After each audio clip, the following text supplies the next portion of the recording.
Hi, it's Jill Howell. I wanted to talk to you guys about the new products, kind of give just my personal advice on how I like to use them, and maybe some wording that can help you sell them. The more you know about the products, how to apply them, the better you can sell them, which in turn helps your business.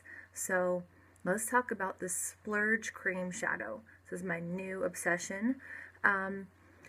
When it first came out, when I first heard we were getting cream shadow, I was like, oh, that sounds scary, because I'd never used cream shadow before, so I really didn't know what to expect. But I was thinking, oh my gosh, what if it's like oily and it slides all over the place, and then it's gonna crease and it's gonna pull up in the creases of your lids.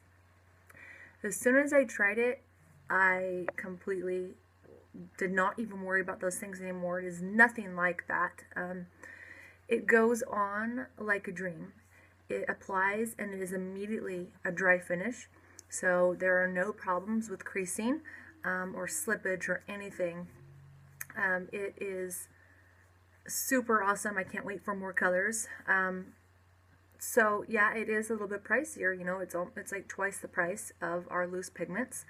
But it just is so, you just have to try it. As soon as your customer sees it, they just fall in love with it. Let's talk about the brush, because you're already trying to sell them a $26 US dollars eyeshadow. So why are they going to spend another $15 on a cream shadow brush, right? If you see the brush, it's specifically designed for the cream shadow. So our current brushes, they're very fluffy. They kind of vary in fluffiness, but they're perfect for loose powder pigment. They're fluffy, they pick it up, they glide it on nicely, but a cream shadow doesn't need all that fluff. So the brush we have is much flatter and thinner, and the bristles are much more compact, which is perfect to glide that cream shadow on without making a mess and sucking up all that shadow. So let's see. Okay, let's talk about the beachfront bronzer. So areas to apply a bronzer to your face. I am wearing color Malibu today. I love it. Bronzer is meant to be on the sun-kissed areas of your face. So that would be like your forehead, your cheeks, your jawline, maybe a little bit down here, and then I like to do my chest too, because then the sun always hits your chest a lot too. A good way to remember those areas is a 3. So forehead, cheek, jaw. That makes like a 3, right? It's not best to apply it just all over your face. That's not typically what a bronzer is for. If you like it like that, have at it. Something you need to know about the bronzer. So I made a previous video, if you have watched it, about being a product expert and knowing what's in products. And the beachfront bronzer, like one of the first ingredients is talc. And when I first thought, I was like, oh, talc, oh my gosh, we have talc in there. It's just because I was uneducated, I didn't understand, but that's why I'm so glad the first thing I did was read the ingredients so I could find out why it was in there. So that way I could tell people why, if they have somebody who, like me, who reads ingredients and wants to know why ingredients are in there. Because we pride ourselves on being, a filler-free company. We don't put fillers in our products. We use very high-quality products. Every ingredient in all of our products has a specific purpose. So a talc, like, you won't find a bronzer out there that doesn't have talc in it. And talc is actually a soft mineral, and when you use a high quality cosmetic grade talc, it works perfectly in bronzer. A talc is one of the purposes of a talc is to be an anti-caking agent. You wouldn't want your bronzer to be too much, and so that's why the talc is in there, but it's also a very high quality cosmetic grade talc. How embarrassing it would be for you to think that we don't have things in our products, and a customer says this has talc, and you look completely uneducated on why it's in there. But how nice if you can say, oh well, this is why it's in there. This is the kind of talc that kind of thing. Now you're going to be much more experienced on the product and people are going to trust you.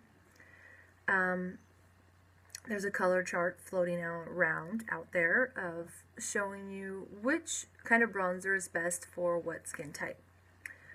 It says Sunset bronzer is for like light skin tones, and Hermosa is for, I don't know, pink skin tones, and then it says Malibu bronzer is for orange skin tones. Wait, orange? Who has orange skin? Unless they got like a really bad spray tan, right? There is no right bronzer for each skin tone. Bronzer to me is a makeup accessory, like a blush or a lipstick. It's what you personally like what you personally think looks good on you. So, you know, don't worry so much about which bronzer is perfect. It's whatever one you like. I can wear all three bronzers. I just personally like to use the Malibu one. But it is good to know that they do vary in variation of intensity, and so that would be a good thing to know, so you can advise your customer when they're trying to pick the right one that you do know a little bit about each color. So Sunset is definitely the lightest. Hermosa is, I feel, definitely a very warm toned bronzer, and Malibu is a little bit more like olivey brownish tone. I would say it's the darkest, most intense bronzer out of the three colors we have. Doesn't matter which one you like, which one you choose. It's just nice to know that so you can help the customer pick which one they might like. You can use the powder puff brush or a blusher brush to apply it. I personally like to use the powder puff brush, but be careful in doing so because it is a larger brush and you don't want to put it on your entire face. Okay, so let's talk about our blending buds. I love, they're like little teardrop shaped sponges, and the way I personally like to use ours is actually to get them wet first. So I'll take the little bud and I'll squeeze it underwater, and then I'll take it in a towel and I'll squeeze it in the towel, and so now the blending bud is just ever so damp. This helps it not absorb all of your product and then actually glides on your face easier. Instead of like if it was dry, it might skip a little. I will say this, that if somebody wants the maximum coverage and they're using the Pressed Touch Powder Foundation, that it does go on a little bit heavier if the blending bud is dry. So other than that, you can still use it wet with the dry foundation, but if you like super heavy coverage, I found it gives heavier coverage when the bud is dry. So try it wet and see how you like it. The little cute little pink one, so glad it's pink. It's my favorite color. It's perfect for like under eyes. So that little like point on the teardrop shape goes so perfect right here. And I actually use it for my highlighting. It goes on your nose. It does like my highlighting perfectly. And it's so soft that like if I really fast and I poke my eye or something, it doesn't hurt. Like as if a brush were to irritate your eye or whatnot. So love the little blending buds. They're washable, and I'm really rough with mine, and they are holding up so well. So I hear my kid, hopefully it doesn't interrupt. Let's talk about the Stiff Upper Lip Stain. I want to give you a lot of tips and tricks because I feel like this has a lot of room for user error, okay? Best product ever, love it. Lip stain is one of my favorite things, one of my favorite type of cosmetics, and I'm so excited we have ours now. So a lip stain does not look good when your lips are chapped or dry, and I am somebody who naturally gets very chapped lips. So a few tips and tricks, like maybe you don't have chapped lips, but you're going to have customers who do, and so if you have this personal knowledge, you can now help them to get the lip stain to look really good. So something I do before I go to bed every night is I put on Vaseline on my lips, and that just really keeps my lips moisturized at night. Like I'm somebody who used to smile or laugh and my lip would literally just like crack and bleed. But I no longer have that. I no longer have like chunks of skin wanting to come off on my lips, so that helps really well. You can also use like a lip scrub, so take our cleanser, add some sugar, and scrub your lips. A toothbrush with some Vaseline or that scrub you made is going to really exfoliate the lips well. So smooth lips is very important to get this to look good.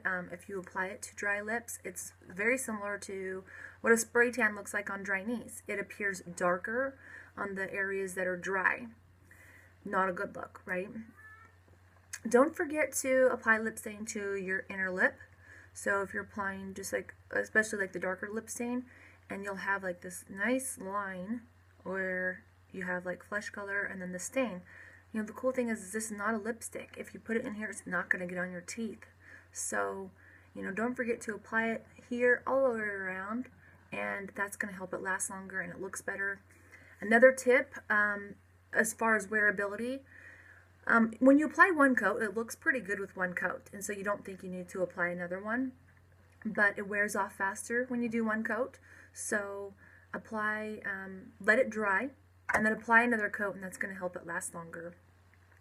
Another tip is when, after you apply the lip stain, don't rub your lips together. You know, don't put it on and go like this. We're kind of like trained to do that because we've been doing it for so long with our lip gloss and lipsticks. But a lip stain, that's going to break it down, and so just let it dry. Sometimes I'll even like blow between my lips. Let it dry completely, put on your second coat. It looks really pretty if you pair it with one of our lip glosses, but that is going to reduce the wearability. So it's going to make a nice, beautiful, shiny lip, but just know that if you do so, it might not last as long, which is totally fine. I'm making a video, honey. Give me a few minutes, okay? Yes, just a minute. So, okay. So it looks really nice. Shh. I want to watch it again. You can come sit with me, but you need to be quiet right now. I want to watch it again. So, Mom. you know how to work the remote. Go do that right now. No. Okay, so, sorry about the interruption. Real life happening right here, right?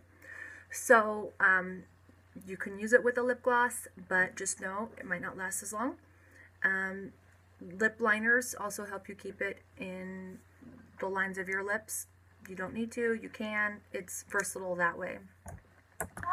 Let's talk about the Shine Eye Makeup Remover Claws.